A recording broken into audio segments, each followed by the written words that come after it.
Good afternoon, everyone. I am Jagruthi Rao from the editorial board of Amikus Qriae. So, I'll be talking about an issue which is not much very well known to everyone, and this is called female genital mutilation.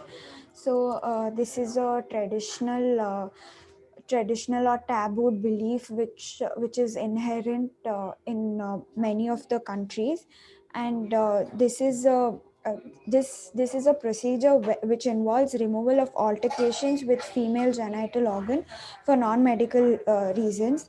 A study by the UNICEF documented worldwide estimated that around 200 million women undergo this process. There also exists amongst 3 million girls undergoing FGM every year. This is one of the most hidden dark tradition that is still fruitfully being practiced by certain communities across the globe. And the several brutalities that are forcefully being imposed on women, especially the girl child, in many countries like Africa, Pakistan, Iran, and disgracefully even in some parts of India. So I'll be talking about the various types of FGM, and also there is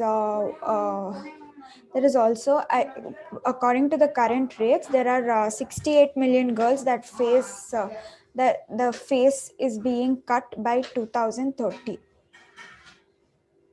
So the types of FGM include. There are It's called clitoridectomy. This is a partial or total removal of the clitoris, a small sensitive and erectile part of the female genitals, and in very rare cases only the prepuce, the fold of the skin surrounding the clitoris. Excision, a partial or total removal of the clitoria and the minora, the inner folds of the vulva, with or without the excision of labia majora, the outer folds of the skin of the vulva. Infibulation, a narrowing of the vaginal opening through the creation of covering seal. Other harmful procedures include cutting, picking, piercing, scraping, or burning the area. So the main causes is there are a lot of religious, cultural, and social factors within the families and communities, and it is thought to be an important part of bringing up the girl child, sticking to cultural norms, and paving the path for her future married life. This maneuver is also believed to curb any kind of sexual feelings that they possess, and thereby ensuring premarital virginity and marital fidelity. Certain communities follow this practice because they think of it as a long standing tradition being practiced since generations. It lays its basics on patriarchal ideas about purity and modesty of women. A few non-cultural reasons given to justify FGM is that the clitoris is a dangerous organ and it requires removal, and that if it comes in contact with the penis, it might affect the male. So next is the effects of FGM. Approximately 100 to 140 million women in the worldwide are even today living with residuals of female genital mutilation. The norm that still is believed by various community that circumcising is for the benefit of the woman is completely swindle, and rather it has various adverse effects on both mental and physical health of women.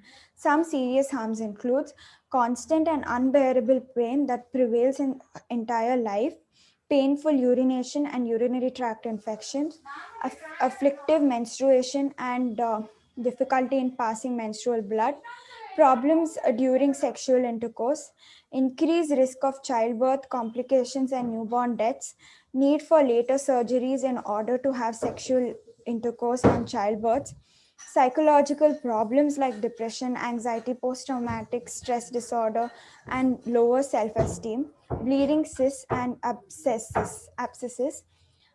So then I'll be talking about the universal human rights FGM violates.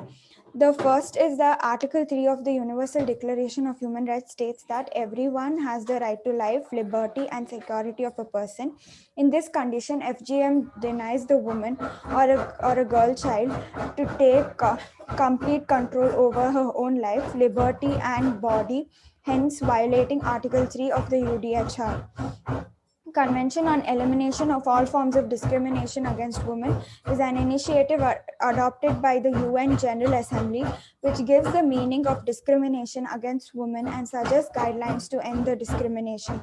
Another convention that FGM breaks is the on the Right of Child. See, a Convention on the Right of Child states about the children's rights to make their own decision regarding matters that affect them directly.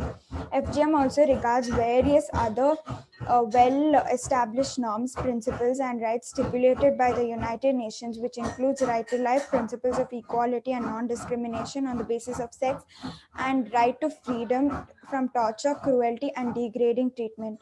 Majorly, FGM performed by non-professionals, thereby risking the woman's physical and mental health, which in turn violates another right mentioned by the UN, that is right of a person to highest attainable standard of health.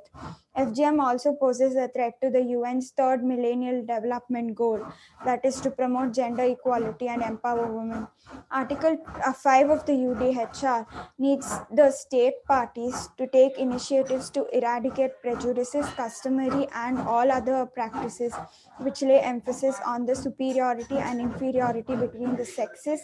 Hence, all the countries where FGM is potentially practiced should take steps to bring a complete ban on this mechanism, which violates all the basic principles and rights that are universally accepted and regarded.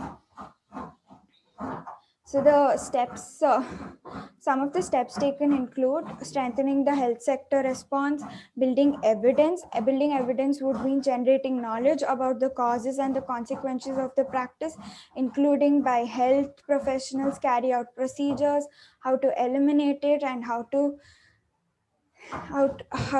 cater to those who have experienced FGM, increasing advocacy, developing publication and advocacy tools for international, regional, and local efforts to end FGM within the generation, increase global knowledge of the problem and political commitment to end child marriage and FGM, develop and support implementation and appropriate laws and policies, support community level transformation of norms and practice, empower women and girls to express and exercise their rights, increase the access to quality prevention, protection, and care services, increase government ownership over relevant programs and efforts, strengthen data collection and analysis.